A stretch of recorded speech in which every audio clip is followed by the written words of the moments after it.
Welcome to the week of July 6th, and also welcome to those of you joining us through the Monumental training program. We're going to go through the week and talk about the high quality workout, moderate quality workout, long run, and a few other things that might be helpful for those of you just starting this week. So we start, as we always do, with the high quality workout. And this week it is a mixed workout of speed, mile repeats, and speed. That sounds like a lot, but the speed portions of that workout are relatively short, still very beneficial. That's why we do them, but relatively short. So before I go through this, those of you with the Monumental training program, check Training Peaks, because I talk about the level of the workout that most people are doing, or somewhere middle or high middle workload. Yours might be significantly less. It could be just a little bit more. So check out Training Peaks to make sure. So we start with a speed rotation of 90 seconds, 75, 60, 45, and 30. So we're starting with a minute and a half, dropping 15 seconds until we get to 30 seconds. Equal recovery jog. So 90 seconds fast, 90-second jog, 75 seconds fast, 75-second jog, and so on.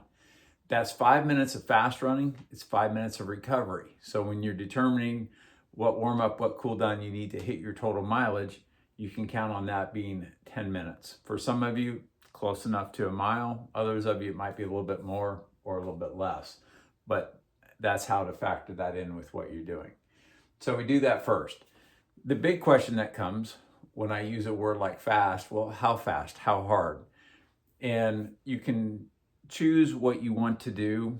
There's three major ways that you can do this, and they're all beneficial in different ways. And we'll talk about what to do if whichever you choose. First is aerobic threshold. So you're running as fast as you can go, but you're staying aerobic. So at the end of that 90 seconds, you're about ready to go anaerobic. Your breathing is about to kind of hit an inflection point, and it's going to get a lot harder if you kept going, but because you're stopping at 90 seconds, it's no big deal. You get enough recovery in the 90 seconds to go into the 75 seconds and stay aerobic. So you're running as fast as you can without crossing that line into anaerobic running. And if you do that, we want to err on maybe a little bit more on the mile repeats, because that would be the big benefit of staying aerobic on that, is you can do a little bit more work in that same workout and recover faster for upcoming workouts. If you are new to speed and this is the first quality workout that you've done or that you've done in a while, keep it aerobic. We don't need to show off on the first one. We want to stack consistency, but also improve as you go through the program. The other is anaerobic threshold. So you're not aerobic anymore. You're starting to produce lactic acid. So you're producing energy anaerobically rather, but you're still under control. You can still buffer that. You're not on borrowed time. You could keep going at the end of that 90 seconds or whichever one you're on, but it would become very difficult very quickly. So you've gone over that. You are breathing hard. You're still under control, but it's definitely a different level of effort. And the last is anaerobic, to where you're hitting those as hard as you can go. And for those of you who still have meaningful shorter races, especially 5K, 10K, somewhere in that range, we probably want to hit those anaerobically. And that means that 90-second jog is going to be super slow-mo recovery jog. You might get passed by a tree, as I like to say, because it's so slow, but you keep jogging to get that recovery. So choose how you want to do that. If you have the version of this workout where you have it before and after the mile repeats, maybe you start with aerobic or anaerobic threshold up here and then hit it harder down at the bottom. So after we do that, we go into mile repeats. And those mile repeats can be at aerobic threshold or anaerobic threshold. So completely aerobic, but very high end, or slightly over that to where it's maybe closer to 5K pace than closer to 10K pace. Just to give you an idea. Weather will play a big role in the pacing of that. So take that with a grain of salt. Think about the level of breathing when you're trying to determine that. You have 2 to 3 minute recovery jog in between those miles.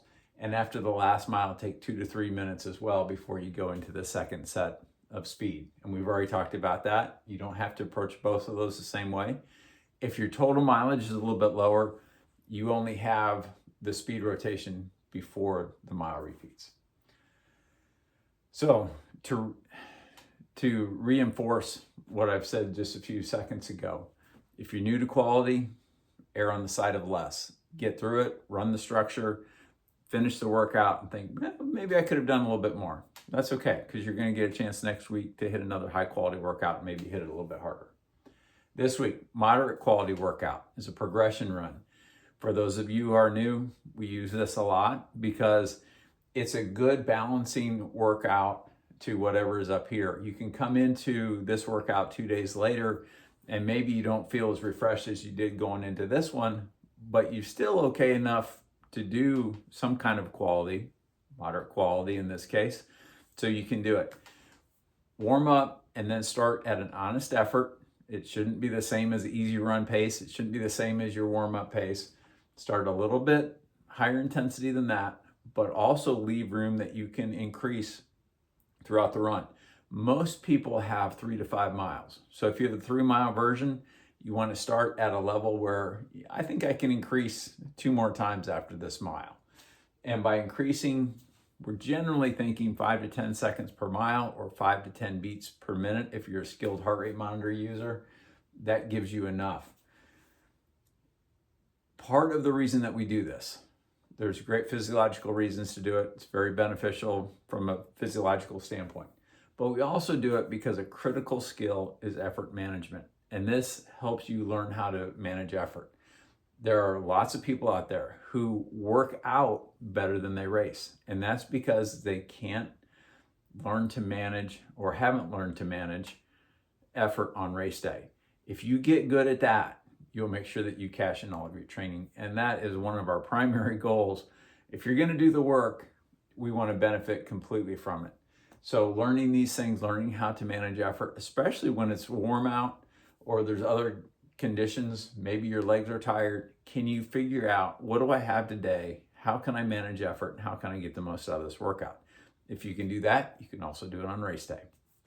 The long run this week is an endurance long run, and that's opposed to typically a little bit shorter long run that has some quality elements to it.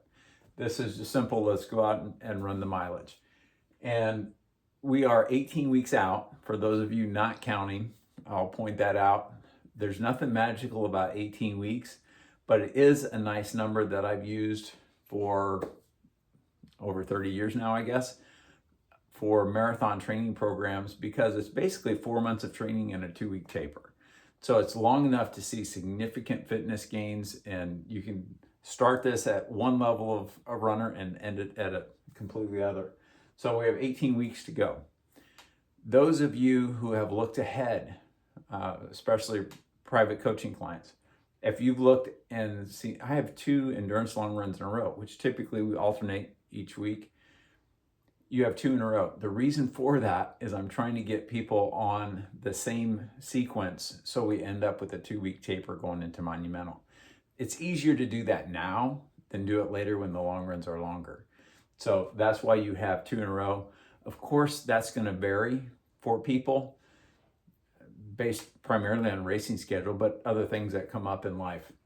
But I like to have people on the same sequence. So when you come out to a group run, you're doing the same thing as somebody else. You're not on opposite weeks and you have company for a few miles until they take off to do their quality. So trying to keep people on the same week when possible.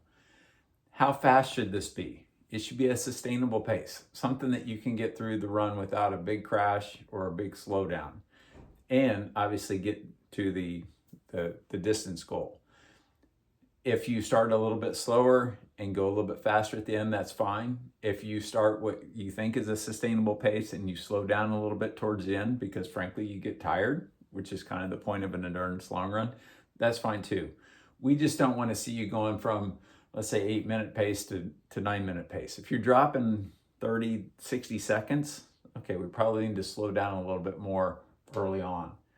We also want to make sure that you can recover from this in 2 days.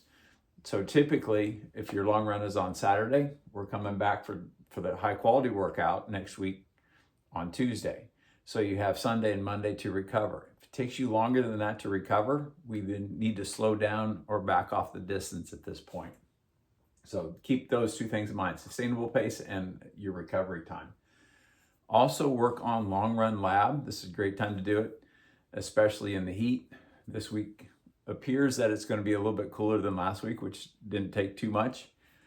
But that long run lab is figuring out how much sugar, salt, and water you need to be able to run strong throughout your long run. And I'll have something in the email. I had it last week, but I'll also put it in the Monumental training program email this week. Just some basics about training in the heat that also involve the sugar, salt, and water issues. Easy and recovery days, and this is for the Monumental group. There is no easy run pace because you will feel different on different easy days. So we want to think more about just staying relaxed on those easy days because we want to accumulate weekly mileage. We want to do the run. We want to be able to recover from the higher intensity or the longer runs by running, especially as we add days to your week. So the pace will be different.